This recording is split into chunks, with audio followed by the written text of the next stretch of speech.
Hello mga kachinggo! Panibagong araw, panibagong vlog na naman tayo. At guess what?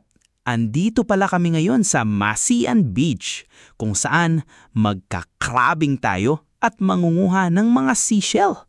Siyempre, habang ginagawa yan, magbibilad din tayo sa initan para magmukhang tuyo.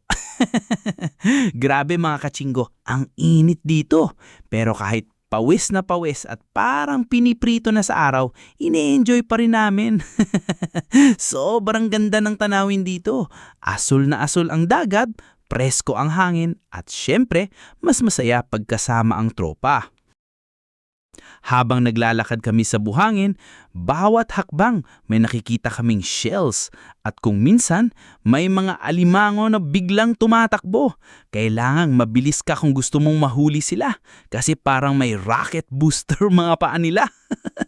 At syempre, hindi mo mawawala ang tawanan at konting pa-picture para may baon tayo memories. May mga bata rin dito na sumasama sa paghuli ng alimango, parang instant crab hunting competition. Mga kachinggo, kung gusto nyong ma-relax, ma-enjoy ang nature at magka-vitamin C, punta na kayo dito sa Masian Beach. Promise, kahit mainit, sulit na sulit ang experience. 100%.